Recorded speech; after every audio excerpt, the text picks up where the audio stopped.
नमस्कार, मैं हूं अदिति नागर और हमारी खास पेशकश राजनीति में आपका स्वागत है। दक्षिण राजस्थान की अजय भूमि मेवाड़ का राजस्थान की राजनीति में अलग ही महत्व है। कहते हैं कि जिसने मेवाड़ जीत लिया उसकी राजस्थान में सरकार बन गई। ऐसा नहीं है कि ये अभी के हालात हैं, बल्कि मध्यकालीन राजपूताना का शक्ति का केंद्र भी मेवाड़ ही था। आजादी के बाद राजतंत्र खत्म हुआ, लोकतंत्र स्थापित हुआ, राजपूताना राजस्थान में तब्दील हो गया, लेकिन आधुनिक राजस्थान के सियासतदान भी मेवाड़ को ही अपनी कर्मभूमि माना करते थे और इसके महत्व को कभी कम नहीं होने दिया, क्योंकि वे जानते थे कि मेवाड़ के बिना जयपुर पर राज करना आसान नहीं होगा। हालांकि ये मिथक पिछली बार टूट गया और उदयपुर की 8 विधानसभा सीटों में से 6 पर भाजपा के विधायक जीतने के बाद भी प्रदेश में कांग्रेस की सरकार बन गई। लेकिन इसी के बाद जो चुनाव इस बार जो होने वाले हैं उसमें कुछ अलग होने वाला है, ऐसा संकेत हो रहा है, क्योंकि बीजेपी इस बार बिना योद्धा के मैदान में उतरने जा रही है। ठीक वैसे ही जैसे महाभारत का युद्ध बिना भीष्म पितामह के लड़ा जाए, वैसे ही बीजेपी गुलाब चंद कटारिया के बिना चुनाव में इस बार उतरेगी। करीब 2 दशक से मेवाड़ में कटारिया ही बीजेपी का चेहरा थे और उस पूरे इलाके में कटारिया का अपना एक दबदबा था। लेकिन इस बार राज्यपाल बनने के कारण बीजेपी के पास कोई बड़ा चेहरा नहीं है। अब मेवाड़ में क्या होता है इसका अंदाजा अभी नहीं लगाया जा सकता। हाँ, इतना जरूर है कि बीजेपी कमजोर जरूर हुई है। राजस्थान के राजनीतिक इतिहास में मेवाड़ का दबदबा तो रहा है, यहाँ के नेताओं का भी राजस्थान की राजनीति में वर्चस्व रहा है। मोहनलाल सुखाड़िया से लेकर हरिदेव जोशी, शिवचरण माथुर से लेकर हीरालाल देवपुरा और गुलाबचंद कटारिया का राजस्थान की राजनीति में अपना खासा प्रभाव और असर रहा है। राज्य में सबसे ज्यादा शासन करने वाले मुख्यमंत्री रहे मोहनलाल सुखाड़िया की कर्मभूमि मेवाड़ रही।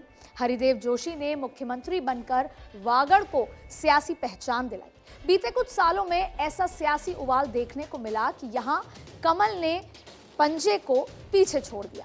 आदिवासी अंचल में वनवासियों के बीच खुद को स्थापित करने के लिए आरएसएस ने कदम बढ़ाए और बाद में जनसंघ और बीजेपी ने संगठन खड़ा कर लिया। तो चलिए आपको बताते हैं कि सीधे सीधे आदिवासियों के इर्द गिर्द घूमती जिले की 8 सीटों की सियासत कितनी उलझी हुई है और शह मात का खेल कहां फंसा हुआ है। बात उदयपुर की हो रही है तो चुनावी साल में कांग्रेस और भाजपा जैसे राजनीतिक दलों में ये नई चर्चा शुरू हो गई है, क्योंकि गुलाबचंद कटारिया अब असम के राज्यपाल बन गए हैं। राजनीतिक दलों के जिम्मेदार नेता जो हैं उनको चिंता हो गई है इस बात की, और चुनाव से पहले स्थानीय नेता एकजुट नहीं होता तो इस बार भी बाहरी चेहरों को फिर से यहाँ की सत्ता संभालने का मौका मिल जाएगा। कारण साफ है कि उदयपुर में राजनीति करने वाले चेहरों में सबसे ज्यादा बाहर से यहाँ आकर बसे हुए हैं, भले ही वो 3 बार के मुख्यमंत्री मोहनलाल सुखाड़िया हों या फिर गृह मंत्री से लेकर विधानसभा के नेता प्रतिपक्ष की भूमिका निभाने वाले गुलाबचंद कटारिया। कांग्रेस से केंद्रीय मंत्री रही गिरिजा व्यास से लेकर स्वर्गवासी किरण महेश्वरी तक सभी बड़े चेहरे जिनकी उदयपुर में राजनीति रही है वो बाहर से आकर ही यहाँ बसे। मोहनलाल सुखाड़िया मूल रूप से राजसमंद के नाथद्वारा के थे और गिरिजा व्यास का भी पुराना रिश्ता नाथद्वारा से था। कटारिया का पैतृक गांव देलवाड़ा राजसमंद और किरण महेश्वरी का भी रिश्ता राजनगर से था। और देखिए, कटारिया का ना सिर्फ उदयपुर बल्कि मेवाड़ वागड़ की 28 सीटों पर दखल रहा है। कटारिया भले ही असम के राज्यपाल बन गए हैं, लेकिन अभी भी कांग्रेसियों के जहन में कटारिया का खौफ है। चुनाव के पहले एक कांग्रेस को ये चिंता खाई जा रही है कि चुनाव के समय कटारिया उदयपुर दौरे पर रहे तो कांग्रेस के लिए सफलता पाना मुश्किल हो सकता है। और आज भी वोटर्स का कटारिया के प्रति खासा प्रभाव है। यही वजह है कि मुख्यमंत्री अशोक गहलोत नहीं चाहते कि एक बार फिर उदयपुर में कांग्रेस को अपनी मुंह की खानी पड़े, इसीलिए गहलोत का मेवाड़ पर पूरा फोकस है। उदयपुर के आदिवासी अंचल कोटड़ा की बात करें या झाड़ौल की बात करें, अब गहलोत मावली विधानसभा में राहत कैंप का निरीक्षण किया उन्होंने हाल ही में, और गहलोत ने कोटड़ा में अपना जन्मदिन भी मनाया। अब देखिए, राजनीतिक विरासत को लेकर दोनों दलों में गहमागहमी है। कटारिया भले ही असम के राज्यपाल बन गए हैं, लेकिन उदयपुर पहुंचने पर अभी भी जोरदार स्वागत उनका होता है। उधर बीजेपी को दमदार चेहरे की तलाश है और इस सीट के साथ गुलाबचंद कटारिया का चेहरा भी जुड़ा है। लेकिन चुनाव से करीब 9 महीने पहले फरवरी महीने में कटारिया के राज्यपाल बनने के बाद अब ये सीट खाली है, वारिस की तलाश में है। एक ऐसा वारिस जो कटारिया की राजनीति को आगे बढ़ाते हुए बीजेपी के लिए इस सीट को अजय भी रखे। वहीं कांग्रेस इस तलाश में है कि 2 दशक से सूखे को खत्म करने का यही सुनहरा मौका है। उदयपुर राजघराने के लक्ष्य राज सिंह भी सक्रिय हैं और लक्ष्य राज सिंह का प्रभाव भी है।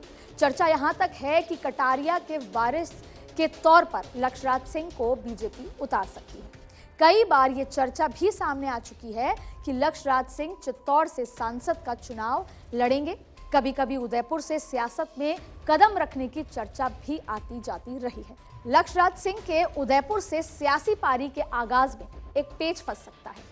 वो नाम है प्रमोद सामर। अगर गुलाबचंद कटारिया की चलती है तो कटारिया प्रमोद सामर की सिफारिश कर सकते हैं। उधर कांग्रेस और बीजेपी में पैराशूट दावेदार भी बताए जा रहे हैं। कांग्रेस के दिनेश खोडनिया तो भाजपा से के गुप्ता के नामों की चर्चाएं भी दोनों दलों में प्रबल बनी हुई है। कयास तो ये भी लगाए जा रहे हैं कि गुलाबचंद कटारिया को राज्यपाल बनाए जाने से विशेष रूप से मेवाड़ की राजनीति में उनका प्रभाव कम हो गया है। और एक बात और है कि जो कार्यकर्ता हैं गुलाबचंद कटारिया के, वो उतने ही मायूस नजर आ रहे हैं जितना कर्नाटक में येदियुरप्पा के कार्यकर्ता थे और कर्नाटक के नतीजे आपके सामने हैं। वहीं दूसरी तरफ ये भी चर्चाएं हैं कि संवैधानिक पद पर जाने के बाद क्या राजनीति में कटारिया की कुछ चलेगी, टिकट वितरण में चलेगी, लेकिन ये कितनी चलती है कितनी नहीं, ये तो आने वाला वक्त ही बताएगा। और कटारिया का वारिस कौन बनेगा, ये भी टिकट वितरण के दौरान आला नेता और स्थानीय नेता मिलकर तय करेंगे। उदयपुर लोकसभा सीट पर अभी बीजेपी का कब्जा है और अर्जुन लाल मीणा लगातार दूसरी बार सांसद हैं। अर्जुन लाल मीणा ने राजनीति को चुनौती मानकर सियासत में कदम रखा था। सरल और सौम्य स्वभाव वाले अर्जुन लाल मीणा दिल्ली की राजनीति में दखल नहीं देते, चुप रहते हैं, शांत रहते हैं, अपने काम से काम रखते हैं। और ये बात ज़रूर है कि पिछले 2 साल से लगभग उनकी तबीयत खराब थी और इसलिए उनका पूरा फोकस तो पहले ही उदयपुर में था, लेकिन तबीयत खराब होने के चलते वो दिल्ली एम्स में भर्ती ज़रूर रहे। लेकिन तबीयत नासाज के चलते ये चर्चाएं बार बार चलती हैं कि क्या इस बार उनको टिकट देगी। उनको रेस्ट करने के लिए कहा गया है, इसलिए दिल्ली इस बारे में सोच सकती है। अर्जुन लाल मीणा ने 2019 में कांग्रेस के रघुबीर मीणा को हराया था। एक बार फिर से अर्जुन लाल मीणा तैयारी में जुटे हुए हैं। हालांकि जैसा मैंने आपको बताया, इस बार सांसद की सीट पर भाजपा की ओर से प्रत्याशी बदले जाने की प्रबल संभावनाएं नजर आ रही हैं, क्योंकि स्वास्थ्य की कमजोरी के चलते अर्जुन लाल मीणा का सांसद से इस बार टिकट कट सकता है। भाजपा की ओर से उदयपुर ग्रामीण के विधायक फूल सिंह मीणा सांसद की टिकट पाने में लगातार नजर आ रहे हैं, लगातार जुगाड़ लगा रहे हैं। उधर कांग्रेस की ओर से 2 बार हार का सामना कर चुके पूर्व सांसद रघुवीर सिंह मीणा के अलावा पूर्व कैबिनेट मंत्री स्वर्गीय खेमराज कटारा के पुत्र विवेक कटारा भी दौड़ में शामिल हैं। अब ये भी 100% सच है और ये मान लेना चाहिए कि ज्यादातर सांसद मोदी लहर में राजस्थान में जीत कर आए हैं। और देखिए, ज्यादा चाहे संसद की बात करें, दिल्ली में कोई ऐसा मुद्दा नहीं उठाए, कोई ऐसा फैसला नहीं हुआ जिसने सीधे सीधे राजस्थान की जनता की जिंदगी बदल दी हो। राज्य के किसी भी सांसद का अपने इलाके में इतना प्रभाव नहीं है कि वो वोटर्स का रुझान अपनी पार्टी की ओर खींच सके। और ना ही किसी संसद ने कोई ऐसा बिल, कोई ऐसी तमाम चीज़ें की हों जिससे राजस्थान का मान बहुत ज़्यादा बढ़ गया। सांसदों की जीत की वजह सिर्फ और सिर्फ मोदी लहर ही रही है। मोदी के चेहरे पर ही जीत उनकी सुनिश्चित होती आई है। अब आगे क्या कुछ होता है 2024 में, वो देखना होगा। पॉलिटिकल एक्सपर्ट्स की अगर बात माने तो कटारिया के सक्रिय राजनीति में नहीं होने से बीजेपी को नुकसान होता नजर आ रहा है। और इस बार अगर कांग्रेस रघुवीर मीणा या फिर महेंद्रजीत सिंह मालविया को उतारती है तो फिर ये टक्कर मुश्किल हो जाएगी बीजेपी के लिए और नतीजे कुछ और भी आ सकते हैं। यही बीजेपी भी अंदर खाने लगातार सोच में लगी हुई। उदयपुर जिले में 8 विधानसभा सीटें हैं। अब बात कटारिया की चल रही है तो सबसे पहले बात उदयपुर शहर की ही कर लेते हैं, क्योंकि इस सीट से मोहनलाल सुखाड़िया, भानु कुमार शास्त्री, डॉक्टर गिरजा व्यास और गुलाब चंद कटारिया समेत कई दिग्गजों ने चुनाव लड़कर राजस्थान की सियासत में अपनी खासी जगह बनाई। पिछले 4 चुनाव में लगातार बीजेपी के टिकट पर कटारिया चुनाव लड़कर कभी गृह मंत्री तो कभी विपक्ष के नेता प्रतिपक्ष की कुर्सी पर काबिज रहे। कटारिया के राज्यपाल बनने के बाद सीट खाली है और इस सीट पर बीजेपी हो या फिर कांग्रेस, दोनों में एक अनार 100 बीमार वाली स्थिति है। बीजेपी में करीब आधा दर्जन से ज्यादा दावेदार सामने आ चुके हैं। शहर जिला अध्यक्ष रविंद्र शिमाली, वरिष्ठ पदाधिकारी रहे प्रमोद सामर और उप महापौर पारस सिंघवी के नाम सामने आ रहे हैं।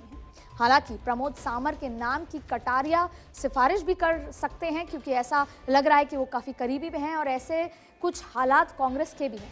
पूर्व केंद्रीय मंत्री डॉक्टर गिरजा व्यास अभी भी चुनाव लड़ने के मूड में हैं, नजर आ रही हैं, तैयारी कर रही हैं, लेकिन टिकट तो एक ही को मिलेगा और बाकियों के लिए 2 शब्द का इस्तेमाल होगा, त्याग और समर्पण। उदयपुर शहर विधानसभा सीट संघ की मजबूत सीट मानी जाती है।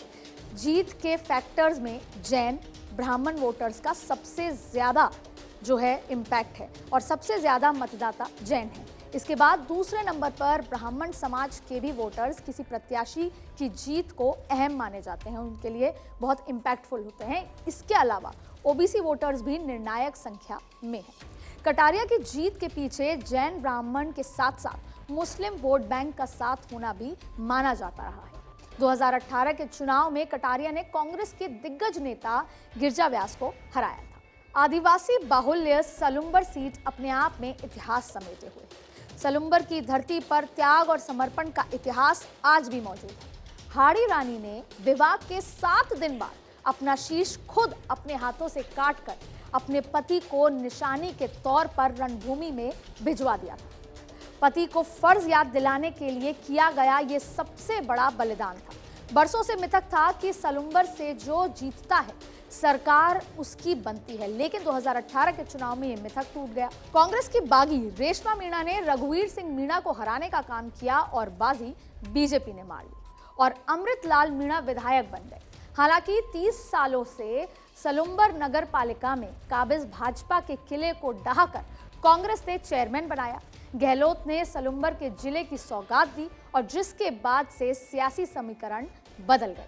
कांग्रेस से रघुवीर सिंह, बसंती देवी और रघुवीर सिंह मीणा के साड़ू किशन लाल मीणा दावेदारी जता रहे हैं, तो बीजेपी से मौजूदा विधायक अमृतलाल मीणा के अलावा नरेंद्र मीणा, जया मीणा, सांसद अर्जुन लाल मीणा दावेदारी जता रहे हैं। तीसरे मोर्चे की अगर बात करें तो बीटीपी आदिवासी परिवार नाम की पार्टी ने प्रचार प्रसार शुरू कर दिया है। लंबे समय से जय जोहार, जय गुरु और जय आदिवासी नाम से जोड़ने की कोशिश हो रही है। जीतू भाई कटारा पार्टी को मजबूत करने में जुटे हुए हैं। आने वाले चुनाव में बीजेपी कांग्रेस को टक्कर मिल सकती है और उदयपुर शहर से सटी उदयपुर ग्रामीण सीट पर लगातार 2 बार से बीजेपी का कब्जा है। 3 राजनीतिक दल चुनाव के लिए मैदान में होंगे और जिससे त्रिकोणीय मुकाबला देखने को मिलेगा। दिलचस्प ये भी है कि भाजपा में गुरु शिष्य की परंपरा का मिथक इस बार टूट सकता है, क्योंकि गुलाब चंद कटारिया अभी असम के राज्यपाल हैं। कटारिया का आवास उदयपुर ग्रामीण विधानसभा क्षेत्र में आता है, जबकि ग्रामीण विधायक फूल सिंह मीणा का आवास उदयपुर शहर में आता है। ऐसे में ग्रामीण उम्मीदवार शहर को वोट देता और शहर के विधायक उम्मीदवार ग्रामीण को वोट देते हैं। बरसों से चली आ रही परंपरा इस बार जरूर टूटने के आसार नजर आ रहे हैं। 2018 में बीजेपी से फूल सिंह मीणा ने कांग्रेस के सज्जन कटारा के बेटे विवेक कटारा को हराया था, लेकिन इस बार भाजपा कांग्रेस में कड़ी टक्कर होने के आसार सीधे सीधे हैं। कांग्रेस से सज्जन देवी कटारा, विवेक कटारा दावेदारी जता रहे हैं, तो बीजेपी के फूल सिंह मीणा, हरीश मीणा और रमेश मीणा दावेदारी जता रहे हैं। तो आदिवासी परिवार से उंदरी खुर्द सरपंच अनिल मीणा और अमित खराड़ी भी मैदान में उतरे हुए हैं। उदयपुर ग्रामीण सीट पर हनुमान बेनीवाल की पार्टी आरएलपी का भी थोड़ा प्रभाव देखने को मिल सकता है। उदयपुर जिले की खेरवारा विधानसभा सीट की अगर बात करें तो ज्यादातर हिस्सा गुजरात से सटा हुआ है और बीमारी का अगर इलाज भी करवाना हो तो उदयपुर आना पसंद नहीं करते। ये डूंगरपुर जाते हैं या फिर अहमदाबाद। और कुछ गांव तो ऐसे भी हैं, वहां पे ऐसे परिवार भी हैं जो गुजरात में भी वोटिंग करते हैं और राजस्थान में भी। सीमावर्ती इलाके होने के चलते वहां के रहने वाले जो लोग हैं उनके घर राजस्थान में भी हैं, वहां राजस्थान में खेती होती है तो खेती गुजरात में भी करते हैं। झांझरी की बात करें, डेयरी, पहाड़ा, बावलवाड़ा, पाटिया, नया गांव, ये तमाम वो गांव हैं जो गुजरात से सटे हैं और इस सीट से दयाराम परमार विधायक है जो मंत्री भी रह चुके हैं। आदिवासी बाहुल्य सीट पर कभी कांग्रेस तो कभी भाजपा का कब्जा रहा है।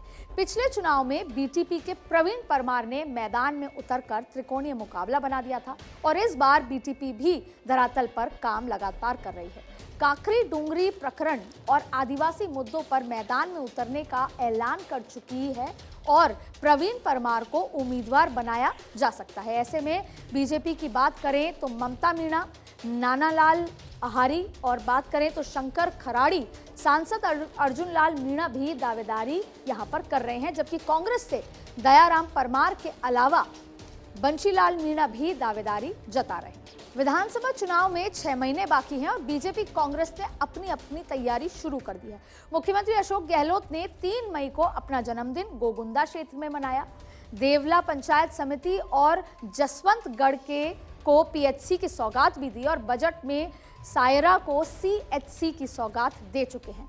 गोगुंदा विधायक ने क्षेत्र में विकास कार्य करवाए, फिर चाहे बात गोगुंदा बस स्टैंड, रामदेवरा चबूतरा का विकास, उदय सिंह की जो छतरियों का निर्माण, गोगुंदा तालाब पर सहेलियों की बाड़ी के तर्ज पर छतरियां बनवाई और मायरा की गुफा पर करोड़ों रुपए का बजट मांगने की बात हो, ये तमाम बातों पर ये नजर आता है कि काफी विकास कार्य वहां पर हुए हैं। महाराणा प्रताप की राजतिलक स्थली गोगुंदा आदिवासी बाहुल और टीएसपी क्षेत्र है। गरसिया और गमेती समाज के लोग विधायक की दावेदारी करते हैं और जिसमें चुनाव में गोगुंदा के वर्तमान विधायक प्रताप लाल गमेती जो भाजपा समर्पित हैं, उन्होंने कांग्रेस के पूर्व मंत्री मांगीलाल गरसिया को 2018 में हराया था। मांगीलाल गरसिया 2 बार चुनाव हार चुके हैं और इस बार गोगुंदा में भाजपा कांग्रेस के बीच कड़ी टक्कर होनी निश्चित है। बीटीपी और आम आदमी पार्टी का कोई वर्चस्व वहां नजर नहीं आता। कांग्रेस की ओर से सायरा प्रधान सवाराम गमेती दावेदारी जता रहे हैं। अगर पार्टी से टिकट नहीं मिलती तो बीटीपी से चुनाव लड़ा जा सकता है, जो कांग्रेस को भारी पड़ सकता है। अब देखिए, सवाराम गमेती के अलावा मांगीलाल गरसिया और घाटा सरपंच निकाराम गरसिया दावेदारी जता रहे हैं और उधर गोगुंदा सीट पर आरएलपी का ना के बराबर लेकिन प्रभाव जरूर नजर आता है। गोगुंदा इलाके में आरएलपी आगामी चुनाव में प्रत्याशी उतार सकती है। बीजेपी से पूर्व उप प्रधान पप्पू राणा भील टिकट की दावेदारी कर सकते हैं और इस बार गोगुंदा विधायक प्रताप लाल गमेती पर बलात्कार जैसे संगीन आरोप भी लगा चुके हैं। फिर भी विधायक प्रताप लाल गमेती, पूर्व उप प्रधान पप्पू राणा भील और अणदा राम गरसिया दावेदारी जता भी रहे हैं और कांग्रेस के मांगीलाल गरसिया 2 बार चुनाव हार चुके हैं। कांग्रेस को भी नए चेहरे की तलाश है। कांग्रेस देहात निवर्तमान जिलाध्यक्ष लाल सिंह झाला गोगुंदा के रहने वाले हैं, क्षेत्र में दबदबा रखते हैं। अगर लाल सिंह झाला उदयपुर से चुनाव लड़ते हैं तो गोगुंदा में बीजेपी कमल खिला सकती है। अब झाड़ौल विधानसभा की हम बात करते हैं। वहां की परंपरागत सीट है कांग्रेस की ये और आज़ादी के बाद से ज्यादातर कांग्रेस का ही कब्जा इस सीट पर रहा है। कांग्रेस के कुबेर सिंह 4 बार विधायक रह चुके हैं और बीजेपी के बाबूलाल खराड़ी 3 बार विधायक रह चुके हैं। 2018 में भी झाड़ौल सीट से बीजेपी के बाबूलाल खराड़ी जीते थे, लेकिन इस बार कांग्रेस हावी नजर आ रही है। फिर भी बीजेपी से बाबूलाल खराड़ी दावेदारी जता रहे हैं। इसके अलावा कोटड़ा पूर्व प्रधान मुरारी लाल बुम्बारिया, धूलाराम, प्रकृति खराड़ी दावेदारी जता रही हैं। अब देखिए, कांग्रेस से पूर्व विधायक हीरालाल दरांगी, सुनील भजात और साथ में झाड़ौल प्रधान राधा देवी परमार और उदयपुर कलेक्टर ताराचंद मीणा भी विधायक बनने के ख्वाब देख रहे हैं। उदयपुर कलेक्टर ताराचंद मीणा समाज को लामबंद करके सामाजिक नेता के तौर पर अपनी पहचान बनाने में जुटे हुए हैं और फिर चाहे वो बांसवाड़ा के सागवाड़ा में नागरिक अभिनंदन करवाने की बात हो या फिर मीणा समाज के सबसे बड़े धार्मिक स्थान गौतम ऋषि मंदिर में मुख्यमंत्री की मौजूदगी में सामाजिक सम्मेलन करवाने का मसला हो। गौतम ऋषि मंदिर में हुए सामाजिक सम्मेलन में तो पूरे इलाके को मुख्यमंत्री अशोक गहलोत और उदयपुर कलेक्टर ताराचंद मीणा के पोस्टरों से पाट दिया गया था। हाल ही में कलेक्टर ताराचंद मीणा का बांसवाड़ा के सागवाड़ा में नागरिक अभिनंदन सम्मेलन भी किया गया और ताराचंद मीणा के सम्मान समारोह में मंत्री महेंद्रजीत सिंह मालविया, अर्जुन बामनिया भी मौजूद रहे। दोनों मंत्रियों ने ताराचंद मीणा की तारीफ भी की। महेंद्रजीत सिंह मालविया ने इस दौरान कहा कि मुख्यमंत्री की परीक्षा में पास होना बड़ी बात है। इधर बीटीपी से डॉक्टर अजय देव डामोर, हीरालाल डाबी और गोरण सरपंच दावेदारी जता रहे हैं। उदयपुर जिले के मावली विधानसभा सीट पर भाजपा कांग्रेस में सीधी सीधी टक्कर होती नजर आ रही है। मौजूदा वक्त में बीजेपी से धर्म नारायण जोशी विधायक है और सरकार नहीं होने से विकास कार्य नहीं हुआ, लिहाजा जनता नाराज भी नजर आ रही है। विधायक का जनता से संपर्क भी ज्यादा नहीं है। पूर्व विधायक पुष्कर लाल डांगी मावली से प्रधान भी हैं और सियासी जमीन तैयार भी कर रहे हैं। देखिए, मावली का जो सबसे बड़ा मुद्दा है वो है बाघेलिया बांध। बांध में पानी भरने के नाम पर हर बार चुनाव लड़ा जाता है। 2018 में पानी लाने के लिए दलीचंद डांगी ने डीपीआर बनवाई। किट की दावेदारी की बात करें तो बीजेपी से धर्म नारायण जोशी, पूर्व विधायक दलीचंद डांगी, दिनेश कावड़िया और कुलदीप सिंह चंडावत, ये तमाम लोग हैं। और साथ में कांग्रेस से पूर्व विधायक पुष्कर लाल डांगी, जगदीश राज श्रीमाली, गोपाल सिंह चौहान, जीत सिंह चुंडावत, नरेंद्र कुमार जैन, गोवर्धन सिंह चौहान के नाम चर्चा में शामिल नजर आते हैं। मावली विधानसभा सीट सामान्य सीट है और चित्तौड़गढ़ लोकसभा से आती है। चित्तौड़गढ़ से सांसद सीपी जोशी के प्रदेश अध्यक्ष बनने के बाद उम्मीद है कि सीपी जोशी मावली सीट से चुनाव लड़ सकते हैं। देखिए, बात होगी वल्लभ नगर मेवाड़ से जो सबसे हॉट सीट है उसकी। कांग्रेस, भाजपा और जनता सेना में टक्कर होती है। उपचुनाव में भी आरएलपी ने वल्लभ नगर विधानसभा में अपना उम्मीदवार उतार दिया था और 2013 में भाजपा से रणधीर सिंह भिंडर को निकाला गया था। उसके बाद से वल्लभ नगर में बीजेपी को जीत नहीं मिली। 2018 में गजेंद्र सिंह शक्तावत ने रणधीर सिंह भिंडर को हराया था और बीजेपी के उदय लाल डांगी तीसरे स्थान पर थे। 2021 में विधायक गजेंद्र सिंह शक्तावत की कोरोना से मौत होने के बाद उसके बाद उपचुनाव हुए और गजेंद्र सिंह शक्तावत की पत्नी प्रीति शक्तावत ने रणधीर सिंह भिंडर को 20,000 से अधिक वोटों से हरा दिया। भाजपा के हिम्मत सिंह झाला की जमानत जब्त हो गई। अब ऐसे में वल्लभ नगर सीट पर आरएलपी का भी खासा प्रभाव है और उपचुनाव में दूसरे नंबर पर भी रही थी। अभी कांग्रेस की प्रीति शक्तावत विधायक है। पंचायती राज और निकायों में दूसरे दल का कब्जा है। हालांकि अभी प्रीति शक्तावत के खिलाफ एंटी इनकम्बेंसी नहीं नजर आती, लेकिन पार्टी में कई और दावेदार कतार में भी लगे हुए हैं। स्वर्गवासी गुलाब सिंह शक्तावत के बड़े बेटे देवेंद्र सिंह शक्तावत की बात कर लेते हैं, भीम सिंह चुंडावत की बात है और राज सिंह झाला, ये तमाम नाम हैं। इसके अलावा कुबेर सिंह चावड़ा के नाम है और वहीं बीजेपी से हिम्मत सिंह झाला के अलावा पूर्व कानौड नगर पालिका अध्यक्ष अनिल कुमार शर्मा, मदन सिंह कृष्णावत और जिला परिषद सदस्य मान सिंह, जो कि पूर्व संगठन मंत्री बीकानेर संभाग, ये भी दावेदारी जता रहे हैं। और जनता सेना से पूर्व विधायक रणधीर सिंह भिंडर भी सक्रिय हैं और वसुंधरा राजे के करीबी भी माने जाते हैं। इस बार रणधीर सिंह भिंडर को अगर बीजेपी से टिकट मिल सकता है, अगर नहीं मिलता तो ऐसा लगता है कि वो इस बार अलग चुनाव लड़ सकते हैं। रणधीर सिंह भिंडर के कई बार बीजेपी में वापसी के कयास भी लगाए जा रहे हैं, लेकिन